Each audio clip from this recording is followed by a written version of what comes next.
Premier niveau, classe ennemie. Tu nais non pas sous un nom célèbre, mais sous un numéro. Un numéro dans le système Songbun. Il s'agit du système de caste de la Corée du Nord. Avant même de prendre sa première respiration, ce système détermine tout ce qui se passe dans sa vie. Ton grand-père a combattu pour le Sud pendant la guerre de Corée. Ou peut-être était-il propriétaire terrien avant la Révolution. Ou peut-être était-il chrétien. Ou peut-être était-il un commerçant, un intellectuel, quelqu'un qui posait beaucoup de questions. Quoi qu'il ait fait, c'est désormais ta faute. Tu fais partie de la classe ennemie, tu es le plus bas parmi les plus bas. 25% de la population vit ici avec toi. Tu ne pourras jamais quitter ton village dans les montagnes. Tu ne verras jamais Pyongyang. Tu ne pourras jamais aller à l'université. Tu ne pourras jamais adhérer au parti. Tu ne pourras jamais voyager à l'étranger. Tu ne posséderas jamais rien de valeur. Tu travailleras dans une mine de charbon ou dans une ferme collective jusqu'à ce que ton corps soit épuisé. Puis, tu mourras et tes enfants prendront ta place. Tu as moins de rations alimentaires que les autres. Quand la famine frappe, ce qui arrive souvent, tu es le premier à souffrir de la faim. En hiver, tu bois de la soupe à l'écorce. Pour te remplir le ventre, tu fais bouillir de l'écorce d'arbres, des herbes et des tiges de maïs. Tu attrapes des rats et tu considères cela comme un luxe. Les enfants te regardent d'un air vide. Tu n'as rien à leur offrir. Certaines personnes de sa classe disparaissent. Elles ont tenu des propos déplacés. Elles ont regardé le portrait du grand leader avec une expression que quelqu'un a interprétée comme un manque de respect. Ils ont écouté une émission de radio sud-coréenne. Ils ont tenté de traverser le fleuve pour se rendre en Chine. Ils ont été envoyés dans des camps, les camps de détention politique de Wanleo. Personne ne revient de ces camps. Tu l'as entendu dire par des gardiens qui boivent beaucoup. Toutes les familles sont en train de disparaître. 3 générations sont punies pour la faute d'une seule personne. Tu gardes la tête baissée. Tu travailles 16 heures par jour. Tu ne poses pas de questions. Tu ne te poses pas de questions.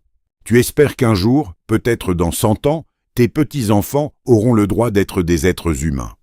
Niveau 2, la classe indécise. Tu es au milieu. Tu n'es pas assez fidèle pour qu'on te fasse confiance, mais pas assez infidèle pour qu'on t'élimine. Ta famille n'a commis aucune faute manifeste, mais elle n'a pas non plus de héros manifeste. Peut-être que ton père était un simple ouvrier d'usine. Peut-être que ta mère était une enseignante qui, il y a des décennies, a fait une remarque critique dont quelqu'un se souvient encore. L'État n'est pas sûr de toi. C'est pourquoi tu es surveillé. Pas d'aussi près que la classe ennemie, mais tu es surveillé. Tu peux travailler dans une usine d'une petite ville. Tu peux être enseignant, infirmier ou fonctionnaire subalterne, mais tu ne pourras jamais travailler à Pyongyang. La capitale est réservée aux privilégiés. Tu ne pourras jamais sortir du pays. Tu ne verras jamais le dossier qui détermine toute ta vie. Il se trouve quelque part dans un bureau du gouvernement rempli de rapports d'informateurs, d'observations de responsables du parti et d'évaluation de ta fiabilité idéologique. Tu sais simplement que certaines portes te sont fermées. Quand tout va bien, ça suffit. Tu as peut-être l'électricité quelques heures par jour. Tu as un petit appartement où est accroché le portrait du grand leader et tu dois le garder impeccablement propre. La moindre poussière sur le visage du grand leader est un délit politique. Tu fais rapport au comité de surveillance du quartier Lin Minban. Ils savent quand tu rentres chez toi. Ils savent qui te rend visite. Ils comptent combien de bols tu as, combien de paires de chaussures. Ils savent si tu caches quelque chose.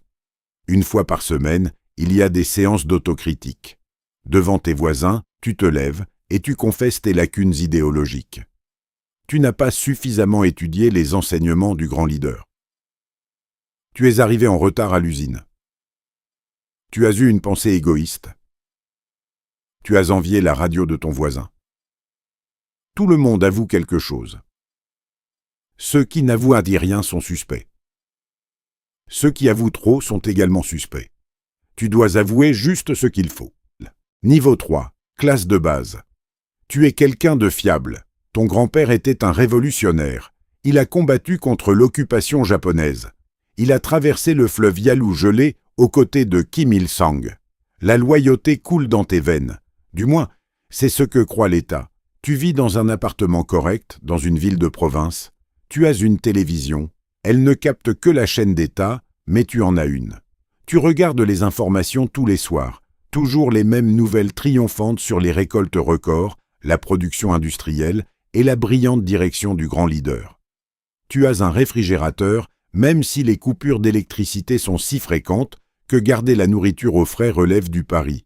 Tu peux faire une demande pour obtenir un permis de vélo. Le vélo est un luxe. Avec les bons papiers, tu peux rendre visite à tes proches dans d'autres provinces. Si tu fais ta demande des semaines à l'avance et que tu expliques clairement pourquoi tu dois voyager, tes enfants pourront aller à l'université s'ils travaillent dur, s'ils réussissent les tests idéologiques et s'ils font preuve d'un esprit révolutionnaire approprié. L'université, c'est un meilleur emploi, de meilleures rations, peut-être même une affectation à Pyongyang. Tu n'es pas riche, mais tu vis dans la sécurité. Quand les autres n'ont rien à manger, toi, tu as de quoi te nourrir. Alors que les autres ne font que survivre, toi, tu as un avenir. Tu es reconnaissant envers le grand leader pour tout ce que tu possèdes. Depuis le jour de ta naissance, tu as appris à être reconnaissant. Chaque repas, chaque vêtement, chaque souffle est un cadeau du parti. Tu y crois. Tu dois y croire. Il n'y a pas d'autre choix. L'alternative signifierait que tout ce que tu as construit, tout ce pourquoi ton grand-père s'est battu, n'est qu'un mensonge. Niveau 4. Membre du parti. Tu adhères au Parti des travailleurs de Corée. C'est le premier véritable pas vers l'élite. Seuls 10% de la population sont acceptés. Tu devais être recommandé par des membres actuels qui se portaient compte garant de ta loyauté. Tu devais faire tes preuves par des années de travail bénévole, en effectuant des travaux gratuits pour l'État. Tu dois avoir mémorisé les enseignements du grand leader, de son père Kim Jong-il et de son grand-père Kim Il-sung. Tu peux réciter par cœur l'histoire de la Révolution. Tu connais chaque guerre, chaque héros, chaque ennemi, chaque victoire remportée contre les impérialistes américains et leur régime fantoche du Sud. Tu y as désormais accès. Tu peux faire tes achats dans des magasins privés proposant des produits que les citoyens ordinaires ne voient jamais. Des fruits importés, du vrai café, du chocolat, des médicaments qui fonctionnent vraiment. Tu obtiens un meilleur logement dans un meilleur quartier. Tu possèdes une carte d'adhérent au parti qui ouvre des portes, de vraies portes, qui restent fermées pour tout le monde. Mais l'accès s'accompagne de responsabilités. Tu dois assister aux réunions du parti chaque semaine, voire plus souvent. Tu dois verser une contribution prélevée sur ton salaire. Tu dois te porter volontaire pour les campagnes politiques. Tu dois rallier d'autres personnes et les guider dans leur évolution idéologique. Tu dois signaler toute déloyauté.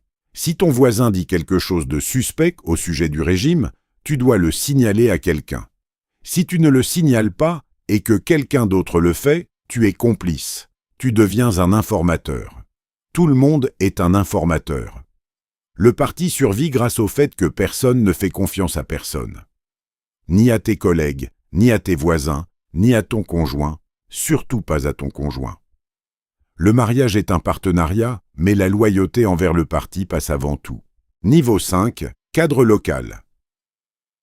Tu es désormais un cadre, un responsable local doté de véritables responsabilités. Peut-être diriges-tu une usine de textile ou de machines.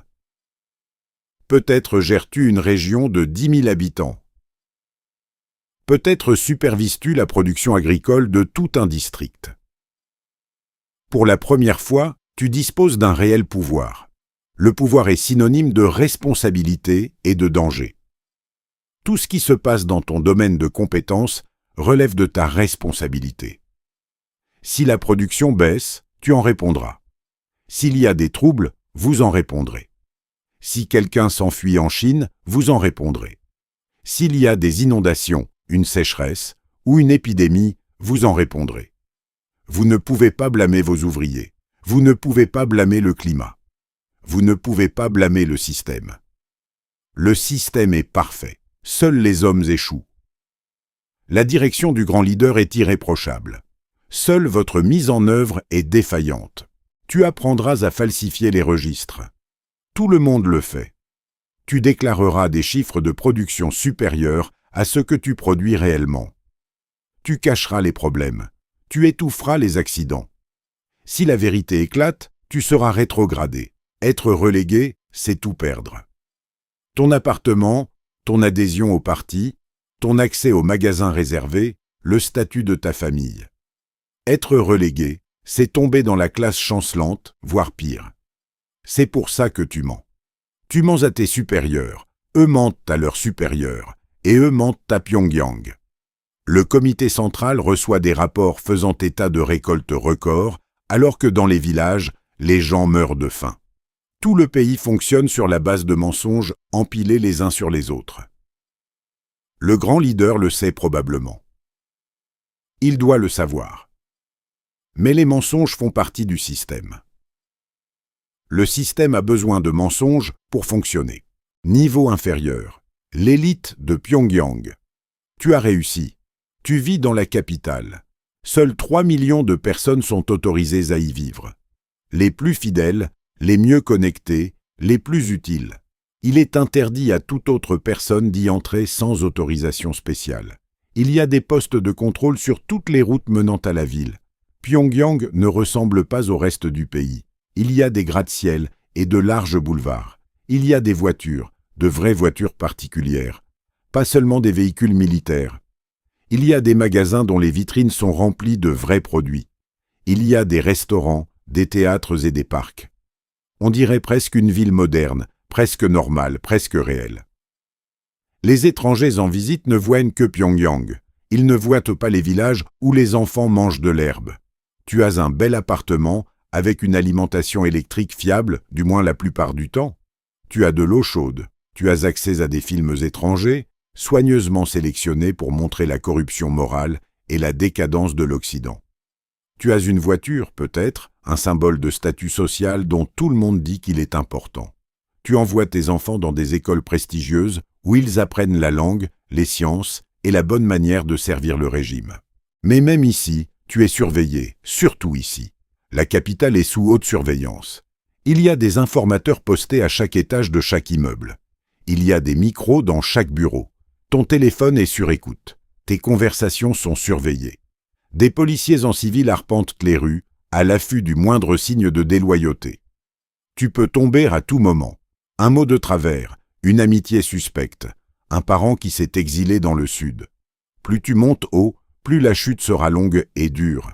Tu es général de niveau 7. Tu portes l'uniforme, cette veste vert vif couverte de médailles, qui s'étendent de tes épaules jusqu'à ta ceinture. Tu as gagné certaines de ces médailles au cours de décennies de service. D'autres t'ont été décernées parce que le grand leader t'a trouvé à son goût, ou parce que tu as applaudi assez fort au bon moment. Tu commandes des milliers de soldats. Sur le papier, tu commandes des millions de personnes. L'armée populaire de Corée est l'une des plus grandes armées permanentes au monde. Mais tes soldats sont de jeunes gens sous-alimentés qui s'évanouissent lors des répétitions des défilés. Ton équipement, ce sont des machines de l'ère soviétique qui n'ont pas été modernisées depuis les années 1980. Les chars n'ont pas bougé depuis des années, car il n'y a pas de carburant pour les faire fonctionner. Les avions sont cloués au sol. Ta marine rouille dans le port. Peu importe. Ton travail n'est pas de mener une véritable guerre. Ton travail est de menacer d'une guerre. Lors des défilés, tu te tiens derrière le grand leader. Pendant ses discours, tu prends des notes que tu ne reliras jamais. Tu applaudis autant que tout le monde, jamais pas plus longtemps, jamais pas plus court. Tu es un accessoire, un symbole. Les médailles sur ta poitrine ne sont que de la mise en scène. Mais tu disposes aussi d'un pouvoir, d'un véritable pouvoir économique. L'armée contrôle les usines, les mines, les projets de construction. Elle gère sa propre économie parallèle, indépendante du gouvernement civil. Tu tires profit de cette économie. Tout le monde en tire profit. Tu mènes la belle vie. Tu possèdes une villa à la campagne, avec du personnel. Tu as accès aux produits les plus rares. Du whisky écossais, des cigares cubains, des Mercedes. Personne ne remet en question un général, mais les autres généraux l'observent. Le grand leader change constamment de commandant, ne permettant à personne de susciter une trop grande loyauté parmi les soldats. Il promeut et rétrograde de manière imprévisible. Il fait exécuter les généraux trop populaires, trop ambitieux, trop à l'aise. Tu dois être loyal, mais pas trop ambitieux. Tu dois être visible, mais pas trop visible. Tu dois être compétent, mais pas menaçant. C'est un équilibre. Beaucoup échouent. Tu as vu tes collègues disparaître. Tu as assisté à leurs funérailles, sachant probablement qu'ils avaient été abattus, et tu as applaudi avec tout le monde. Niveau 8, le cercle restreint. Tu es désormais proche du centre. Tu travailles au siège du parti à Pyongyang, à la Commission nationale de défense ou au département de l'organisation et de l'orientation, l'institution la plus puissante et la plus secrète du pays. Tu as accès à des documents confidentiels dont la simple connaissance, pour un citoyen lambda, serait passible de la peine de mort. Tu sais que des millions de personnes sont mortes alors que l'État annonçait des récoltes records et que des famines n'ont jamais officiellement eu lieu. Tu connais les purges, l'histoire de milliers de responsables arrêtés, torturés, exécutés ou effacés des photos. Tu connais le programme nucléaire et les essais de missiles. Tu sais que l'économie est maintenue à flot par l'aide étrangère, les ventes illégales d'armes, le cybervol et l'exportation de méthamphétamine. Tu participes à des réunions avec le grand leader en personne. Pas souvent, mais parfois. Pendant qu'il parle, tu restes adossé au mur. Tu approuves tout. Tu ris de ses blagues. Tu applaudis ses idées. Tu n'exprimes jamais, au grand jamais, une opinion sans qu'on te la demande. Et quand on te la demande, tu donnes l'avis qu'il veut entendre. Tu as appris à lire sur son visage, à deviner ce qu'il veut avant même qu'il ne le sache lui-même. Tu as vu ce qui arrive à ceux qui tiennent des propos déplacés. Il y avait un sous-secrétaire d'État qui avait proposé une petite modification politique. Il a été exécuté à la mitrailleuse devant une centaine de fonctionnaires. Son corps a été littéralement réduit en morceaux. Le message était clair. Plus tu es proche du pouvoir, plus celui-ci devient dangereux. Tu dors d'un sommeil léger.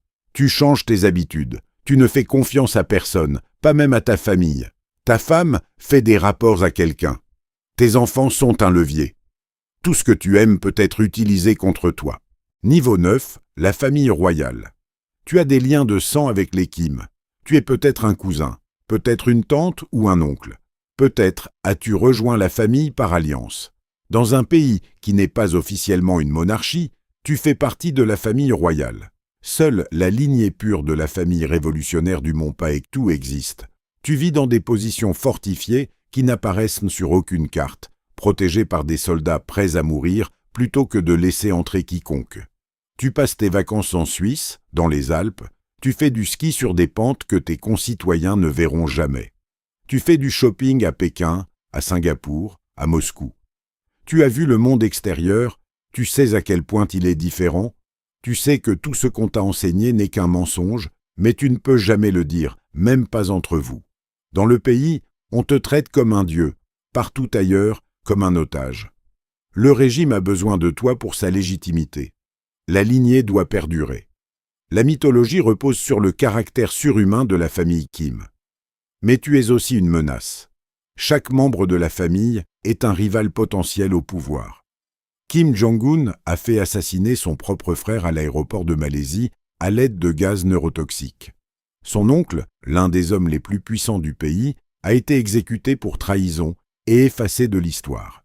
Appartenir à la famille ne te protège pas. Cela fait de toi une cible. Tu es surveillé de plus près que quiconque. Ta loyauté doit être absolue et visible à tout moment. Tu participes à chaque cérémonie, chaque défilé, chaque commémoration. Tu pleures sur ordre. Tu vénères le dirigeant ouvertement et ostensiblement, car l'alternative, c'est la mort. Niveau 10, grand leader. Tu es le fils, le centre de tout. Ton visage est accroché dans chaque immeuble, chaque maison, chaque classe. Tes paroles sont un texte sacré. Tes décisions sont une loi divine. Depuis la naissance de 25 millions d'hommes, on nous a enseigné que tu es un dieu descendu d'une montagne sacrée. Tu possèdes des armes nucléaires. Tu peux anéantir des villes. À l'intérieur de tes frontières, tu as un pouvoir absolu sur la vie et la mort. Tu peux faire exécuter n'importe qui, pour n'importe quelle raison ou sans aucune raison. Pas de tribunal, pas de procès, pas d'appel. Dans l'un des pays les plus pauvres du monde, tu es l'homme le plus riche. Tu possèdes des palais disséminés dans tout le pays. Tu possèdes des yachts qui ne quittent jamais le port, des îles privées, un train privé équipé de wagons blindés. Tu importes des dizaines de voitures de luxe et des caisses de cognac, tandis que le peuple se nourrit d'herbes et d'écorces d'arbres. Et tu es complètement, totalement seul. Tu ne fais confiance à personne, ni à ta femme, ni à ta sœur, ni à tes généraux, ni à tes plus proches conseillers. Tout le monde autour de toi veut quelque chose. Tout le monde joue un rôle. Chaque sourire est calculé, chaque compliment est un instinct de survie. Tu ne peux jamais savoir ce que les gens pensent vraiment. Les généraux sourient et prennent des notes, mais s'ils pensaient de pouvoir s'en tirer, t'auraient-ils tué. Les membres de ta famille s'inclinent et te flattent, mais tu en as déjà tué certains et ils savent que leur tour pourrait venir. Ton père était pareil, ton grand-père aussi. C'est à cela que ressemble le pouvoir absolu, une prison faite d'or. Tu regardes tes propres vidéos à la télévision d'État. Tu vois les foules qui pleurent de joie en voyant ton visage. Tu te demandes si tout cela est réel. Tu te demandes si c'est réel ou si tu joues un rôle qui a été écrit pour toi avant même que tu ne naisses. Tu n'as encore que 40 ans et tu régneras jusqu'à ta mort. Il n'y a pas de retraite, il n'y a pas d'échappatoire. Et quand tu mourras, si tu as un héritier, le cycle continuera. Un autre Kim prendra ta place sur le trône. Un autre Dieu sera créé. Le système continuera de fonctionner, génération après génération, fondé sur la peur, la faim, les mensonges et les armes nucléaires. En ce moment même, un enfant naît dans un village de montagne. L'État lui attribuera un numéro dans le système Songbun. Toute sa vie sera déterminée avant même qu'il ne prenne son premier souffle. Jusqu'au jour de sa mort, il t'adorera sans jamais savoir que tu es tout aussi prisonnier qu'eux, mais dans une cage plus grande. Le cycle continue. Le Dananti